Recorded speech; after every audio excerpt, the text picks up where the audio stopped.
চলছে পশ্চিমবঙ্গ বিধানসভা নির্বাচনের দ্বিতীয় চূড়ান্ত পর্বের ভোট গ্রহণ। 7 জেলার 142টি আসনে ইভিএমে ভোট দিচ্ছেন ভোটাররা। দুপুর 3টা পর্যন্ত ভোট পড়েছে 78.68%। কয়েকটি কেন্দ্রে ইভিএম মেশিনের ত্রুটি নিয়ে প্রশ্ন তুলেছেন বিজেপি প্রার্থীরা। এই ঘটনাকে কেন্দ্র করে দেখা দেয় উত্তেজনা। বিধানসভা নির্বাচন নিয়ে সবশেষ খবর জানাতে কলকাতা থেকে যুক্ত আছেন সহকর্মী দীপক দেবনাথ। দীপক, জানাবেন কেমন দেখছেন ভোটের আমেজ?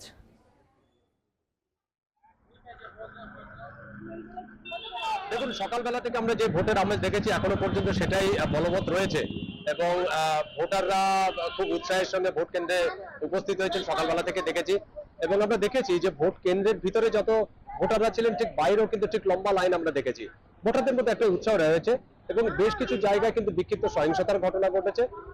শেষ যেই খবরটি আমরা পেয়েছি সেটি হচ্ছে সাতগাছিয়া বিধানসভা। সেই সাতগাছিয়া বিধানসভায় একটি অবৈধ জমায়েত হয় এবং সেই জমায়েত যখন পুলিশ সরিয়ে দিতে যায় তখন একটি শিশু নাকি আহত হন। পরিবারের যেটি অভিযোগ হচ্ছে যে কেন্দ্রীয় বাহিনী তাকে মারধর করেছে, যদিও কেন্দ্রীয় বাহিনীর তরফ থেকে বলা হচ্ছে যে না, তারা কোনো মারধর করেনি, বরং উল্টে যে অবৈধ জমায়েত সেই জমায়েতটা যখন সরাতে গিয়েছিল তখন সেই বাচ্চাটির আচানক লেগে যায়।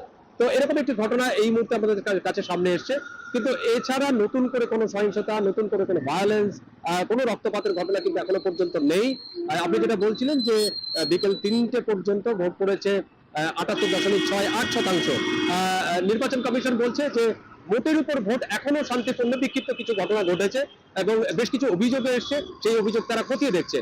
এবং বেশ কিছু জায়গা থেকে ইভিএম বিকলের যে খবর এসছে, ছাপ্পা ভোট অর্থাৎ ভোট রিগিং যেটাকে বলা হয়, সেই রিগিং এর খবর এসছে, নির্বাচন কমিশনের কাছে জমা পড়েছে। নির্বাচন কমিশন যিনি পর্যবেক্ষক আছেন সুব্রত গুপ্ত, তিনি জানিয়েছেন বেশ কিছু অভিযোগ জানিয়েছে এবং বিভিন্ন রাজনৈতিক দলের তরফ থেকে, এবং সেই অভিযোগগুলো তারা খতিয়ে দেখছে যে সত্যতা যাচাই বাছাই করা হচ্ছে এবং তারা যদি সত্যি সেগুলো সত্য প্রমাণিত হয় তাহলে আইন অনুযায়ী ব্যবস্থা নেওয়া হবে।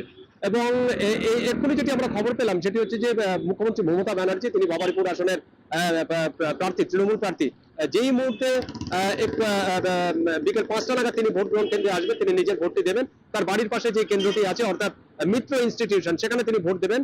বিকেল 5টা নাগাদ আমরা যেটি খবর পেয়েছি যে বিকেল 5টা নাগাদ তিনি আসতে পারেন, ভোট দেবেন। তার ভাতিজা এবং পরিবারের বেশ কিছু সদস্য তারা ইতিমধ্যেই সকালবেলায় ভোট দিয়ে দিয়েছেন, কিন্তু মমতার মোটামুটি 3:30 নাগাদ ভোট দেন, কিন্তু এবার একটু লেট করছেন বা একটু দেরিতে করছেন। এবং বিভিন্ন কেন্দ্রের আমরা দেখেছি হেভিওয়েট কিছু প্রার্থী আছে, তারা তাদের ভোট দিয়েছেন।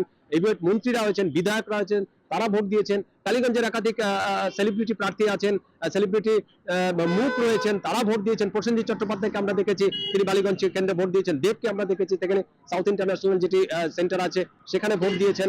এবং একাধিক সেলিব্রিটি যারা মুখ আছে বা বিনোদন জগতের যারা মুখ আছে তারা কিন্তু ভোট দিয়ে দিয়েছেন। এবং এখনো পর্যন্ত বড় কোনো সহিংসতার ঘটনা কিন্তু আমার কাছে নেই। এই ছিল মোটামুটি সর্বশেষ পরিস্থিতি। উজ্জ্বল।